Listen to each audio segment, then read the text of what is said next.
Now let us discuss about constructor. Constructor is a special member function. It is special because it is used to initialize the instance members. It has got same name as of class. It does not have a return type. There are two types of constructors, default or no argument constructor and parameterized constructor. First, default constructor. Constructor having no arguments is the default constructor. If no constructor is defined in the class, compiler by default provides no argument constructor. That means zero argument constructor. That means if we don't enter data inside object, then by default constructor is no arg constructor. Now parameterized constructor with at least one argument. That means when we insert data inside, when we are storing data inside object, then it is parameterized constructor. That is constructor with at least one argument is parameterized constructor. In which case no arg constructor is required. For example, my class m1 is equal to new my class. So in this case we don't have any data inside this, means we don't have any data inside this. So in this case no arg is used. Now in which case parameterized constructor is required. My class m1, new my class 20, new my class 40. So 20 is our data. Now so 20 is our data. Now what happens when object is created? When object is created, memory is allocated for instance members. When object is created, first memory is allocated for some members. Now constructor is called which initialize instance members. So constructor is called means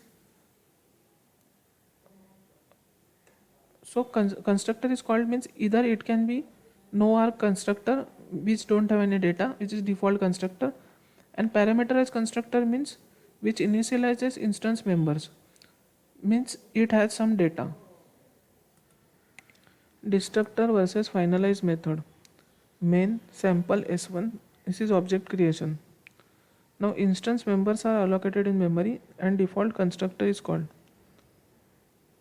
When s1 goes out of scope, destructor gets called. Destructor in C++ allows you to perform cleanup task, if any, that is if you want to release the resource like file, socket, etc. Java does not have destructor.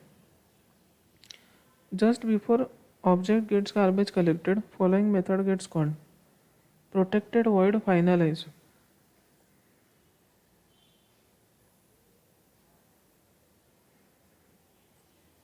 Since there is no guarantee as to when exactly object will be get garbage collected, you can rely on finalize method to release the resource such as connection, socket.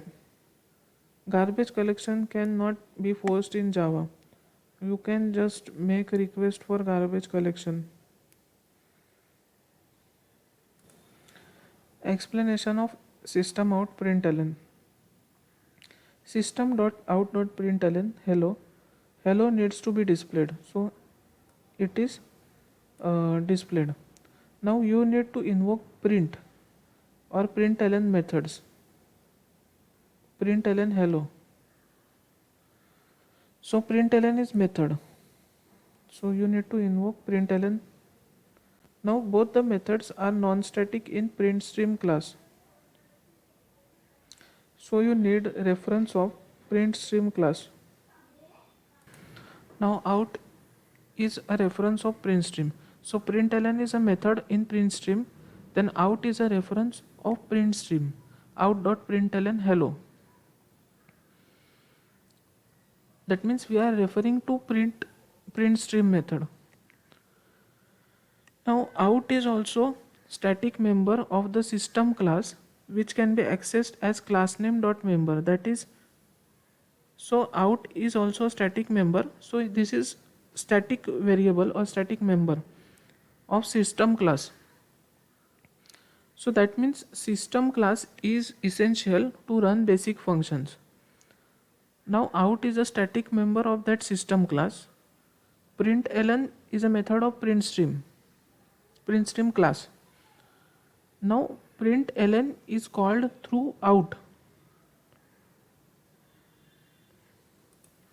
That means out is a reference of print stream method.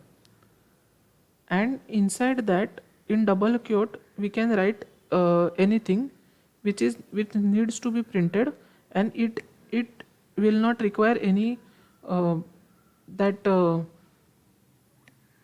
initialization. That means first we don't have to mention. For example, if we are writing hello world, then we don't have to initialize that hello world is a char. We can write anything. So for that we are using we are calling all this method. For example, println, so which is method of the print stream class, and out is a reference of that class, and system holds all out is a reference of that class, and out is a static member also of system class. So system out println.